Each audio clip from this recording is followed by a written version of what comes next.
सम्पूर्णलाई good evening. हाम्रो real dreams education कन्सल्टेन्सीको हाम्रो सबै ब्रान्चहरू हामी टक्क चितवन सौरामा रमाइलो गर्दैछौँ र यो हाम्रो पहिला सनसेट भ्यू हेर्ने र यहाँ एकजना उसको बर्थडे पनि भएको हुनाले हामीले केक काट्यो र हामी राति सफारी सनसेटबाट सफारीको गाडीमा सबै जोरसम्म गीत गाउँदै रमाइलो गर्दै गर्दै गर्दै हामी त्यहाँबाट निस्क्यौँ र हाम्रो थोरै 2 किलोमिटरको फरकमा थियो र राति त्यहाँको कल्चर डान्स टक्क हामी रमाइलो गरेर इन्जोय गऱ्यौँ त्यहाँको गानामा। किनभने हामीलाई बिहानै उठेर फेरि सफारी पनि जानुपर्ने थियो र बिहानै सफारी जाँदा हामीले गैँडाको फर्स्टमै बच्चा समेत आमालाई देखियो र हाम्रो त्यहाँको जङ्गलको भ्यू यस्तो दामी थियो। हामी अगाडि लगातार पछि गर्दै हामी गइरहेका थियौँ र जाडो एकदम भएको थियो र यसरी हामी सबैजना टक्क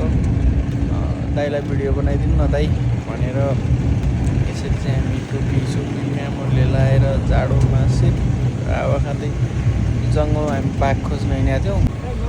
बाघ त भेटिएन, बाघको पाइला मात्र भेटियो। तर एक्टिङ बाघ भेटे जस्तै बाघ देखाउनु भन्ने मैले दाइलाई चाहिँ बाघ देखाउनु भयो भने आज हामी यहाँ जङ्गलबाट जानु दूरबिनबाट मैले बाघ चाहिँ भेटाउँछु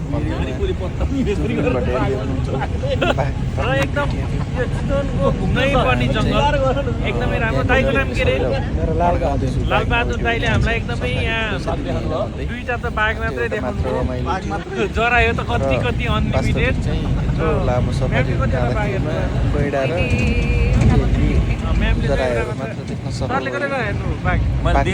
मैले झन्डा नै देखेको उहाँ चाहिँ अलिक सुत्नु भएको थियो एकदम राम्रो।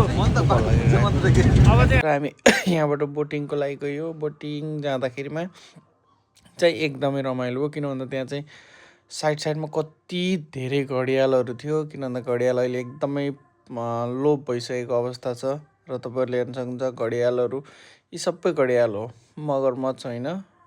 त्यहाँ चाहिँ घडियालहरू एकदम थियो र साइबेरियन बर्ड्सहरू पनि कति धेरै थियो, जो अहिलेको जाडो छल्नको लागि हाम्रो नेपालमा बिना ढेउवा बिना भिजा बिना पैसा साइबेरियन बर्ड्सहरू पनि आएर बसेको हामीले धेरै नै भेटायो र घडियालहरू टक्कै यसरी बाहिर सबै ठाउँमा बसेको देखियो। र यसरी नै हामीले यो हाम्रो रियल ड्रिम्स एजुकेसनल कन्सल्टेन्सीको सबै ब्रान्चहरूको एउटा राम्रो गेट टुगेदर फेलोसिप प्रोग्राम चाहिँ हामीले सफल